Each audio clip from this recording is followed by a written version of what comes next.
नमस्कार, स्वागत है आप सभी का। मैं हूं आपके साथ अमृता चौरसिया। दिन भर की तमाम बड़ी और अहम खबरों के साथ हाजिर हूं मैं। अगले आधे घंटे में होंगी देश और दुनिया की तमाम बड़ी खबरें, राज्यों की सुर्खियां, मौसम का हाल। तो आइए शुरुआत करते हैं हेडलाइंस के साथ। इंदौर में 17वें प्रवासी भारतीय दिवस समारोह का समापन। राष्ट्रपति द्रौपदी मुर्मू ने 27 प्रवासी भारतीयों को किया सम्मानित। कहा, दुनिया में प्रवासी भारतीयों की महत्वपूर्ण भूमिका। जोशी मठ को लेकर केंद्र की उच्च स्तरीय बैठक। नागरिकों की सुरक्षित निकासी पर जोर। जोशी मठ से जुड़ी याचिका को तत्काल सूचीबद्ध करने से सुप्रीम कोर्ट का इनकार। सूक्ष्म भूकंपीय निगरानी प्रणाली स्थापित करेगा केंद्र। लोकसभा और राज्यों की विधानसभाओं के पीठासीन अधिकारियों का 2 दिवसीय सम्मेलन कल से जयपुर में राजस्थान विधानसभा में होगा आयोजन। उपराष्ट्रपति और लोकसभा अध्यक्ष करेंगे संबोधित। नेपाल के नवनिर्वाचित प्रधानमंत्री पुष्प कमल दहल प्रचंड ने हासिल किया विश्वास मत। सर्वसम्मति, सहयोग और आपसी विश्वास की राजनीति को आगे बढ़ाने की कही बात। गुवाहाटी में रोहित शर्मा और विराट कोहली का तूफान। वनडे में विराट कोहली का 45वां शतक। जीत के लिए श्रीलंका को 374 रन का टारगेट।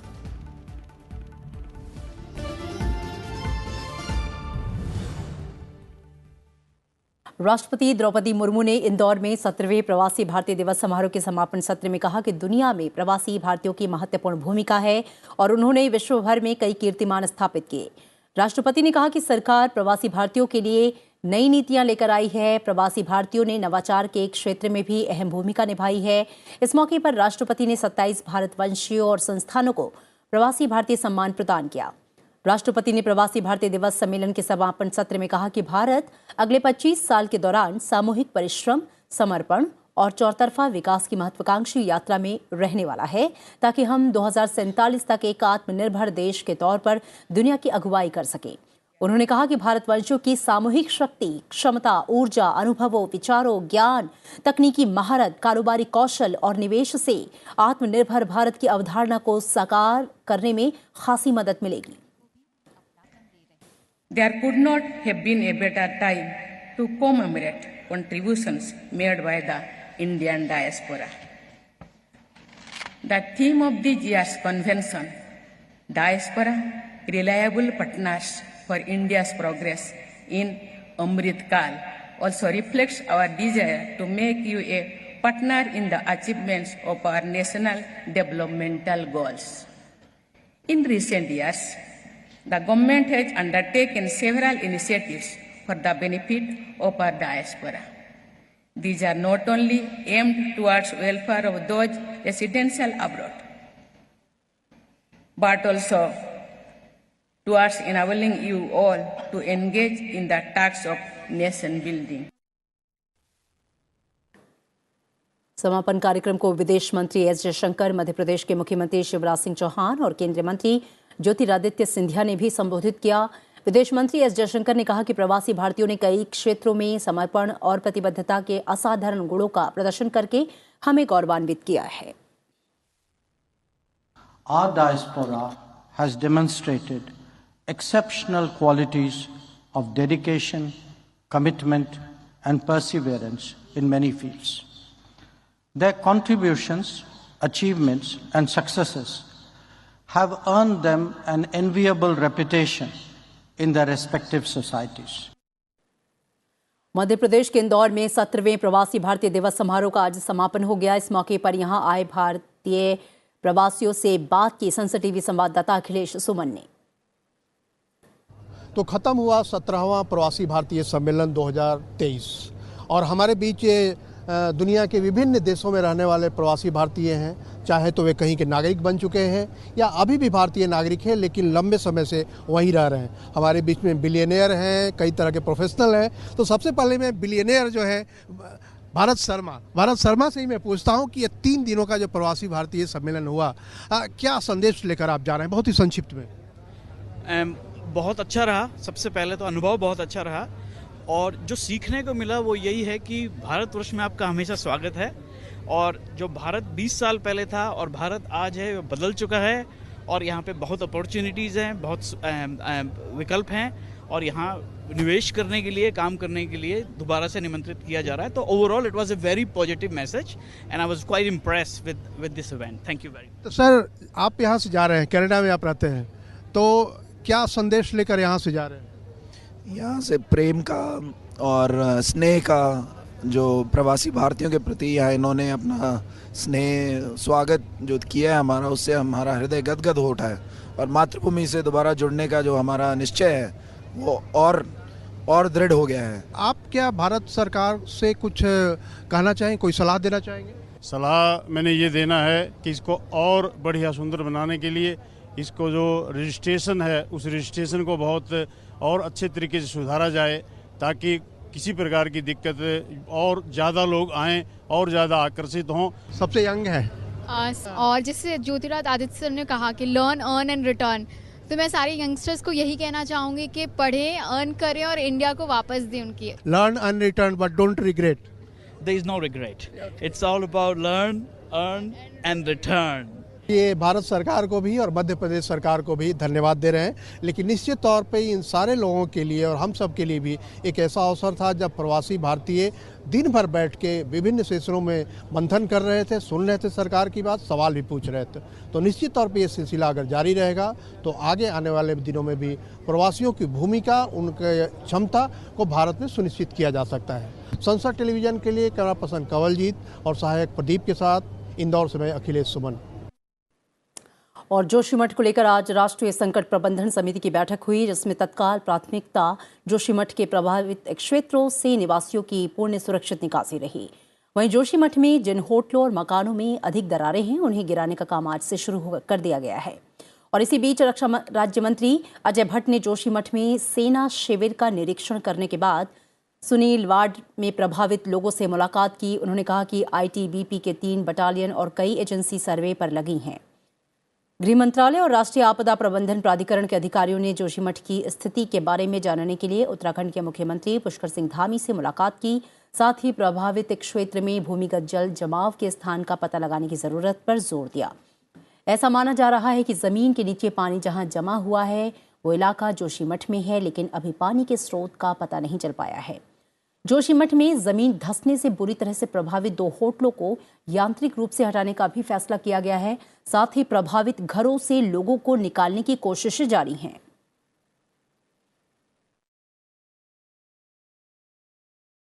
केंद्र ने उत्तराखंड में हिमालय की पहाड़ियों में बसे और धीरे धीरे धंस रहे जोशीमठ शहर में सूक्ष्म भूकंपीय निगरानी प्रणाली स्थापित करने की घोषणा की है।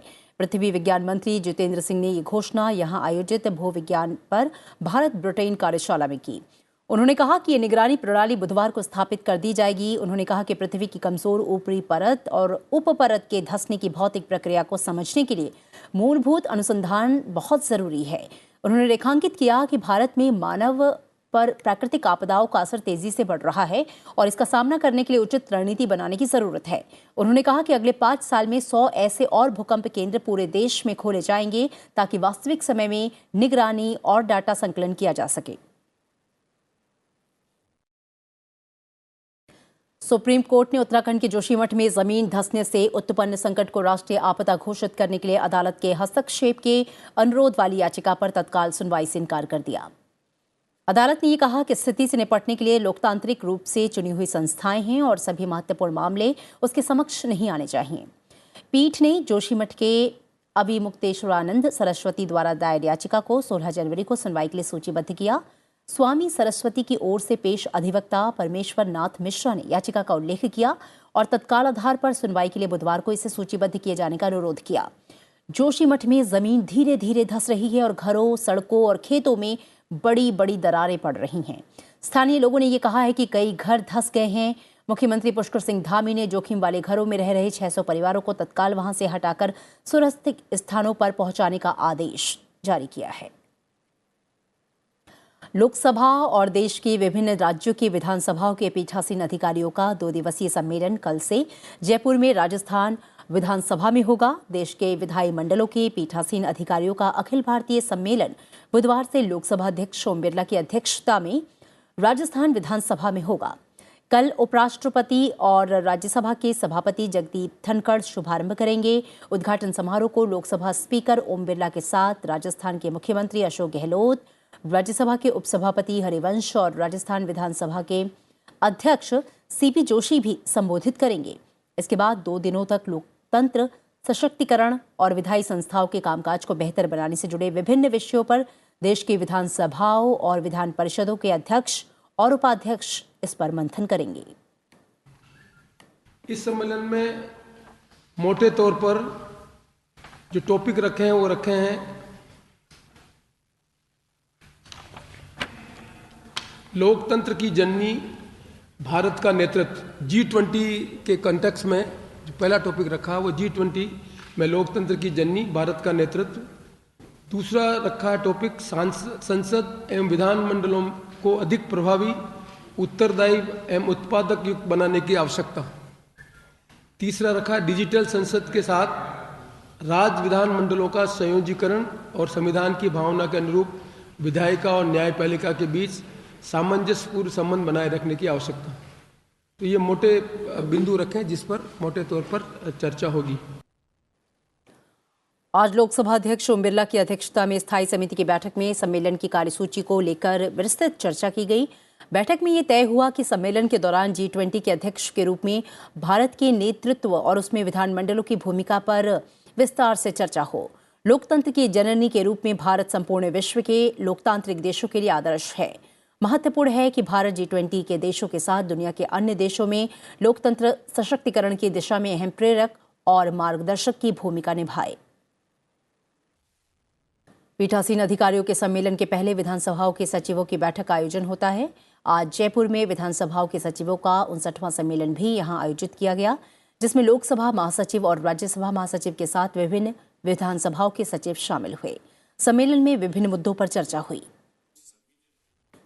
This is extremely important because sharing and exchanging of information and knowledge and experience ultimately helps enrich our legislative bodies in their functioning, in the issues that are taken up, in the management of issues, and future as to how one can improve the efficiency and effectiveness of the legislative bodies. Equally important would be the fact of trying to imbibe technology in our processes, whereby we can provide better services to the members in discharge of their parliamentary functions, and also the secretariat, where the employees are also able to discharge their functions in a more effective and efficient manner. उपराष्ट्रपति जगदीप धनखड़ ने आज महिला media कर्मियों से बातचीत की। उपराष्ट्रपति निवास पर हुए कार्यक्रम में उनकी पत्नी डॉक्टर सुदेश धनखड़ मौजूद रहीं। उपराष्ट्रपति ने महिला पत्रकारों को नववर्ष की बधाई दी और नए साल में उनके अच्छे स्वास्थ्य और सफलता की कामना की। मीडिया की शक्ति का जिक्र करते हुए उपराष्ट्रपति ने लोगों को सूचना पहुंचाने और जागरूक रखने में पत्रकारों के योगदान की सराहना की। इस कार्यक्रम में प्रिंट और इलेक्ट्रॉनिक मीडिया के प्रमुख मीडिया संस्थानों की महिला पत्रकारों ने हिस्सा लिया।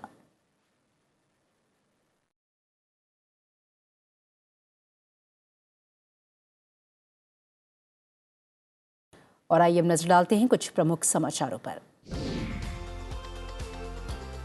राष्ट्रपति द्रौपदी मुर्मू ने आज इंदौर में 17वें प्रवासी भारतीय सम्मेलन में गुयाना के राष्ट्रपति डॉक्टर मोहम्मद इरफान अली और सूरीनाम के राष्ट्रपति चंद्रिका प्रसाद संतोखी से मुलाकात की। प्रधानमंत्री नरेंद्र मोदी 12 जनवरी को कर्नाटक के हुबली में 26वें राष्ट्रीय युवा महोत्सव का उद्घाटन करेंगे।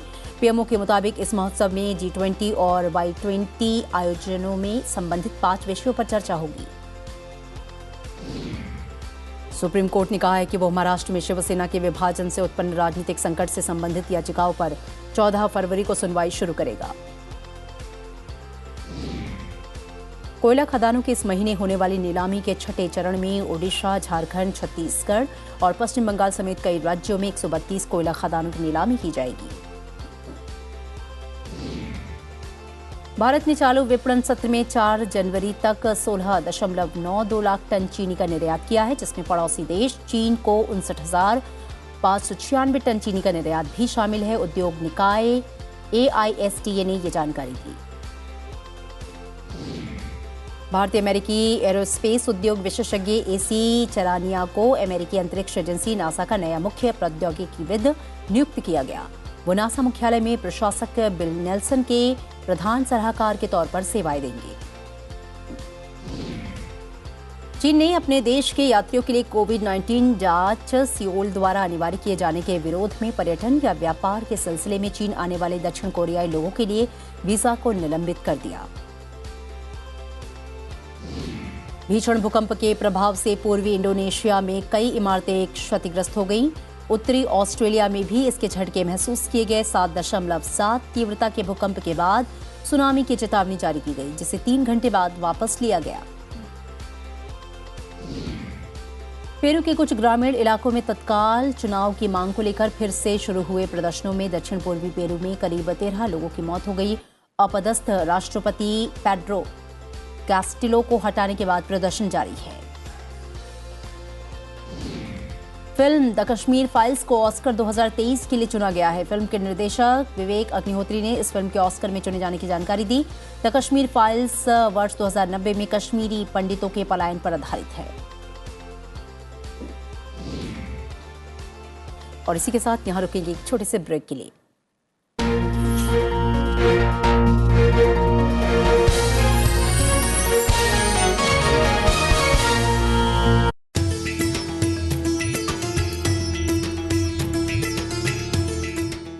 राजस्थान की गौरवशाली भूमि पर होगा विधानसभा एवं विधान परिषद के पीठासीन अधिकारियों का अखिल भारतीय सम्मेलन।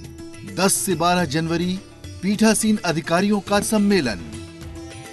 जयपुर में होगा भव्य आयोजन। आजादी से पूर्व चली आ रही परंपरा का देश कर रहा निर्वहन। अधिवेशन में होगा विभिन्न लोकतांत्रिक मुद्दों पर मंथन। सदनों एवं लोकतांत्रिक संस्थानों के माध्यम से संवाद लाएगा आर्थिक एवं सामाजिक परिवर्तन।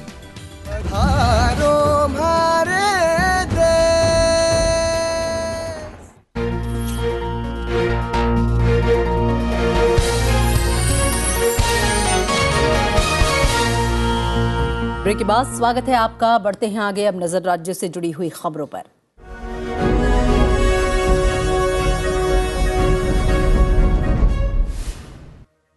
बीजेपी के राष्ट्रीय अध्यक्ष जेपी नड्डा ने दिल्ली में बीजेपी महासचिवों की बैठक की अध्यक्षता की।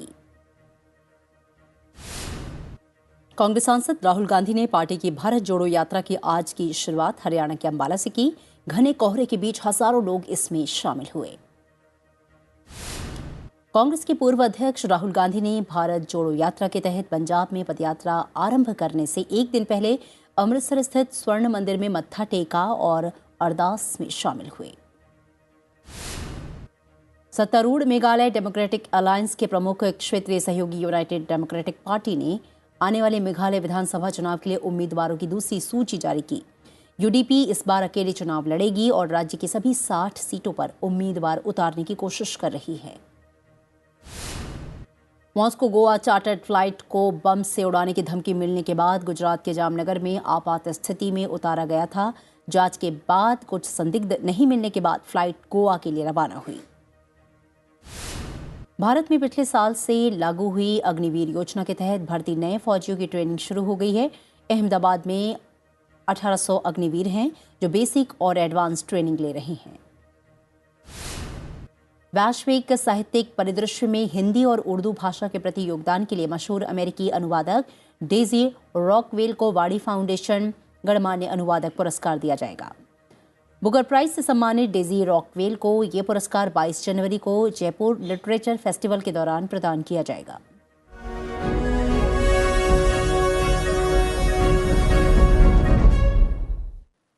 रक्षा अधिग्रहण परिषद ने 3 पूंजी अधिग्रहण प्रस्तावों के लिए मंजूरी दी है। रक्षा मंत्रालय ने इसके बारे में जानकारी दी। रक्षा मंत्री राजनाथ सिंह की अध्यक्षता में रक्षा अधिग्रहण परिषद की बैठक हुई। इस दौरान भारतीय सेना के 2 और नौसेना के लिए 1 पूंजी अधिग्रहण प्रस्ताव को मंजूरी दी गई। इन तीनों पूंजी अधिग्रहण प्रस्तावों की कीमत 4,276 करोड़ रुपए मूल्य है। डीएसी ने Helina anti tank guided missile launcher और संबंधित सहायक उपकरण की खरीद के लिए एओएन को मंजूरी दी। इन उपकरणों से उन्नत हल्के हेलीकॉप्टर को लैस किया जाएगा। वहीं नौसेना के लिए शिवालिक वर्ग के जहाजों और अगली पीढ़ी के मिसाइल वेसल्स के लिए ब्रह्मोस लॉन्चर और फायर कंट्रोल सिस्टम की खरीद की जाएगी। इसके अलावा रक्षा अधिग्रहण परिदृश्य ने DRDO द्वारा डिजाइन और विकसित किए गए VS उड़ाल मिसाइल प्रणाली की खरीद के लिए मंजूरी दी है।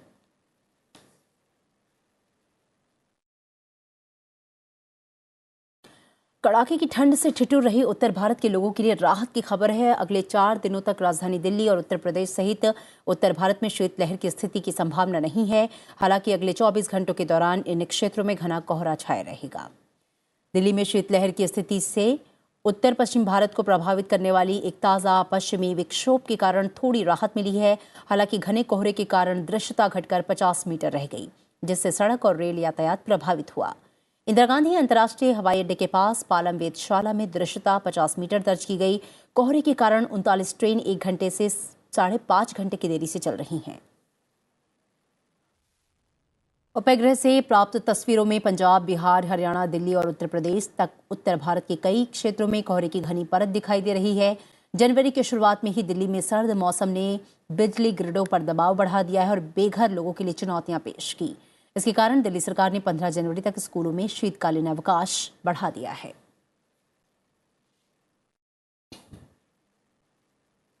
पंजाब और हरियाणा में आज ज्यादातर स्थानों पर कड़ाके की ठंड पड़ रही है और सुबह से ही घने कोहरे के कारण दृश्यता में गिरावट दर्ज की गई। मौसम विज्ञान के मुताबिक पंजाब के बठिंडा में तापमान सामान्य से 2 डिग्री कम 2.4 डिग्री सेल्सियस दर्ज किया गया। पंजाब और हरियाणा की संयुक्त राजधानी चंडीगढ़ में न्यूनतम तापमान 7.8 डिग्री सेल्सियस दर्ज किया गया। जम्मू कश्मीर में ज्यादातर स्थानों पर तापमान 0 से नीचे चला गया, लेकिन श्रीनगर और कुपवाड़ा में कुछ बेहतर स्थिति रही। घाटी का प्रवेश द्वार कहलाने वाले कांजीगुंड में न्यूनतम तापमान 0 से नीचे 0.8 डिग्री सेल्सियस और दक्षिणी कश्मीर के कोकेरनाग में न्यूनतम तापमान 0 से नीचे 3.6 डिग्री सेल्सियस दर्ज किया गया। और इस बीच मौसम विभाग ने ऊंचाई वाले इलाकों में कई स्थानों पर मध्यम बर्फबारी और घाटी के मैदानी इलाकों में हल्के से मध्यम हिमपात होने की उम्मीद जताई है। जम्मू कश्मीर में कई जगहों पर हल्की बर्फबारी और मैदानी इलाकों में बारिश की संभावना है। और आज विश्व हिंदी दिवस मनाया जा रहा है। विदेशों में हिंदी भाषा के प्रयोग को बढ़ावा देने के उद्देश्य से हर साल ये दिन मनाया जाता है। 2006 में आज ही के दिन दुनिया भर में हिंदी भाषा को बढ़ावा देने के लिए नागपुर में पहली बार विश्व हिंदी सम्मेलन आयोजित किया गया। तब से ये दिन विश्व हिंदी दिवस के रूप में मनाया जाता है। विदेश मंत्री एस जयशंकर ने विश्व हिंदी दिवस के अवसर पर लोगों को शुभकामनाएं देते हुए कहा कि विदेशों में हिंदी के प्रति और अधिक जागरूकता पैदा करना सरकार की प्राथमिकता है। विदेश मंत्री ने कहा कि विदेशों में हिंदी के प्रति और अधिक जागरूकता पैदा करना और इसके लिए सरकार जो है लगातार कोशिश में जुटी है और इसके नतीजे भी सामने आ रहे हैं। हिंदी के प्रति लोगों का जो प्रेम है वो पहले से कहीं ज्यादा बढ़ा है।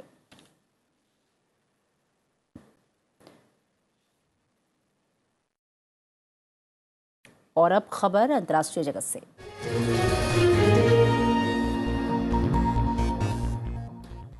नेपाल के नवनिर्वाचित प्रधानमंत्री पुष्पकमल दहल प्रचंड ने प्रतिनिधि सभा में विश्वास मत हासिल किया। प्रधानमंत्री प्रचंड ने प्रतिनिधि सभा में विश्वास मत की मांग करते हुए कहा कि वो नकारात्मक, असम्मान और प्रतिशोध की राजनीति के बजाय आम सहमति, सहयोग और आपसी विश्वास की राजनीति को आगे बढ़ाना चाहते हैं। निचले सदन में प्रधानमंत्री प्रचंड ने कहा कि सरकार के प्रमुख के रूप में वो दुनिया को नेपाल में राष्ट्रीय एकता का संदेश देना चाहते हैं। उन्होंने अपने कर्तव्यों और जिम्मेदारियों के प्रति समर्पित रहने और लोगों को कुछ नया देने का संकल्प व्यक्त किया। और भारत ने श्रीलंका के खिलाफ गुवाहाटी में खेले जा रहे पहले एक दिवसीय अंतर्राष्ट्रीय क्रिकेट मैच में 6 विकेट पर 373 रन का एक विशाल स्कोर खड़ा कर दिया। विराट कोहली ने अपना 45वां शतक जड़ा। वो अब महान बल्लेबाज सचिन तेंदुलकर के विश्व रिकॉर्ड 49 शतक से सिर्फ 4 शतक दूर हैं। जीत के लिए 374 रन के लक्ष्य का पीछा करने उतरी श्रीलंका की टीम की शुरुआत अच्छी नहीं रही। मेहमान टीम ने अब तक 36 ओवर में 7 विकेट खोकर 198 रन बना लिए हैं। इससे पहले कप्तान रोहित शर्मा ने 67 गेंद में 83 रन और शुभमन गिल ने 60 गेंद में 70 रन के साथ मिलकर भारत की शानदार शुरुआत की। दोनों ने पहले विकेट के लिए 143 रन जोड़े। विराट कोहली ने वनडे में अपने शतक का सूखा खत्म करते हुए अपना 45वां शतक जड़ा। उनके नाम पर अब 73 अंतर्राष्ट्रीय शतक हो गए। उन्होंने टेस्ट क्रिकेट में 27 जबकि T20 अंतर्राष्ट्रीय में 1 शतक जड़ा है। रजिता श्रीलंका के सबसे सफल गेंदबाज रहे। उन्होंने 88 रन देकर 3 विकेट चटकाए।